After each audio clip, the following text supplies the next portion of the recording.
Ardell, reading The Blue Castle by L. M. Montgomery.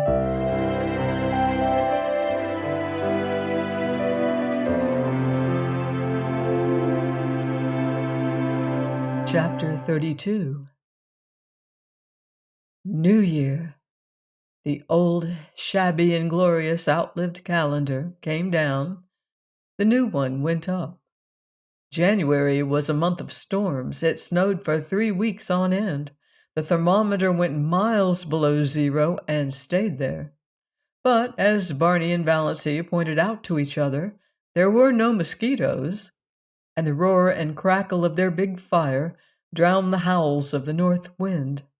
Good Luck and Banjo waxed fat and developed resplendent coats of thick, silky fur. Nip and Tuck had gone. "They'll come back in the spring," promised Barney. There was no monotony. Sometimes they had dramatic little private spats that never even thought of becoming quarrels. Sometimes Roaring Abel dropped in for an evening or a whole day with his old tartan cap and his long red beard coated with snow. He generally brought his fiddle and played for them, to the delight of all except Banjo, who would go temporarily insane and retreat under Valancy's bed. Sometimes Abel and Barney talked while Valancy made candy for them. Sometimes they sat and smoked in silence a la Tennyson and Carlyle until the Blue Castle reeked and Valancy fled to the open. Sometimes they played checkers fiercely and silently the whole night through. Sometimes they all ate the russet apples Abel had brought, while the jolly old clock ticked the delightful minutes away. A plate of apples, an open fire, and a jolly good book are fair substitute for heaven, vowed Barney. Anyone can have the streets of gold. Let's have another whack at Carmen. It was easier now for the Sterlings to believe Valancy of the dead.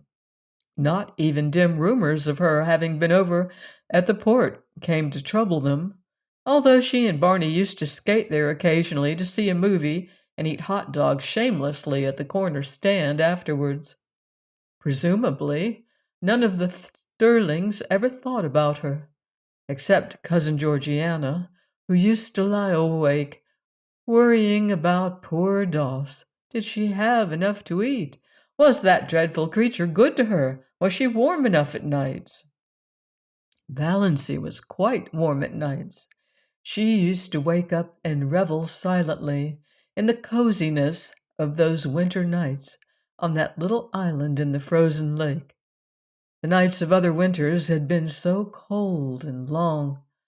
Valancy hated to wake up in them and think about the bleakness and emptiness of the day that had passed, and the bleakness and emptiness of the day that would come.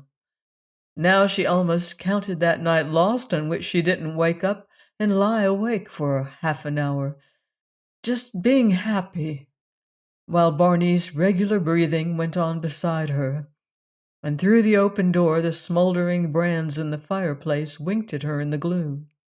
It was very nice to feel a little lucky cat jump up on your bed in the darkness and snuggle down at your feet, purring. But Banjo would be sitting dourly by himself out in front of the fire like a brooding demon. At such moments, Banjo was anything but canny, but Valancy loved his uncanniness. The side of the bed had to be right against the window. There was no other place for it in the tiny room. Valancy, lying there, could look out of the window, through the big pine boughs that actually touched it, way up mischievous, white and lustrous as a pavement of pearl, or dark and terrible in the storm. Sometimes the pine boughs tapped against the panes with friendly signals. Sometimes she heard the little hissing whisper of snow against them, right at her side. Some nights the whole outer world seemed given over to the empery of silence.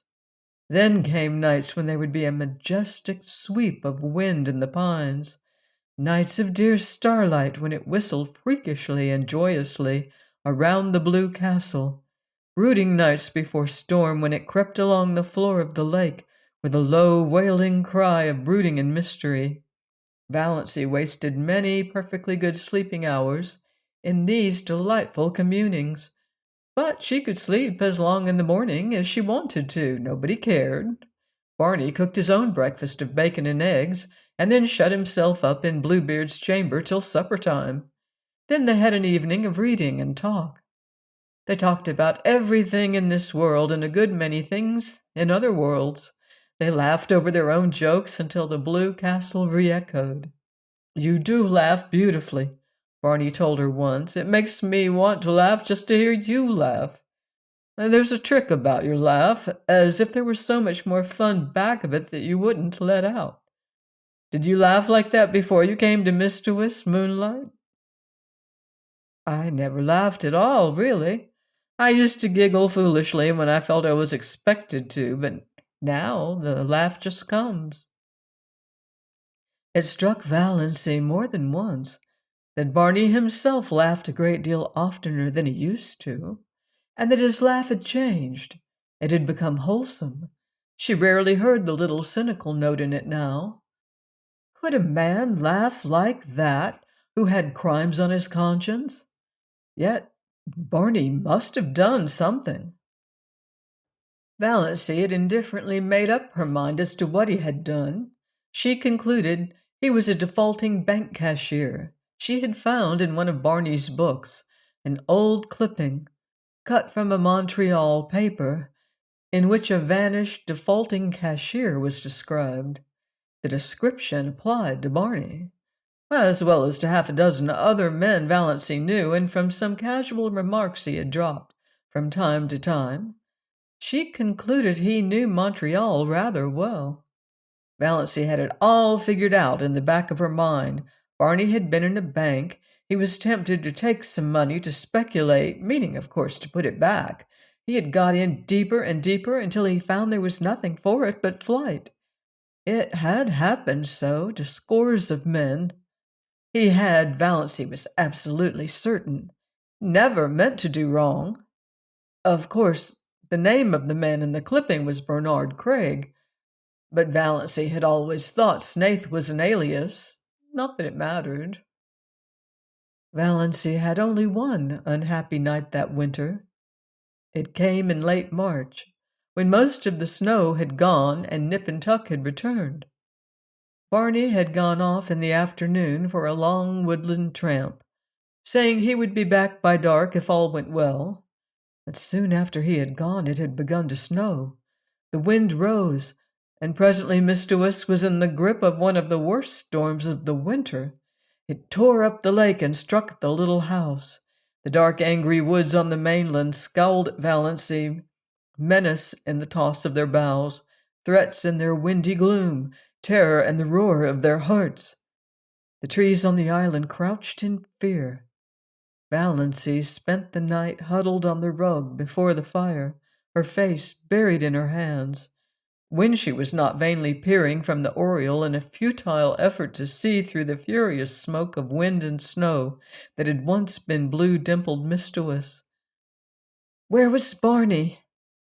Lost on the merciless lakes, sinking exhausted into the drifts of the pathless woods.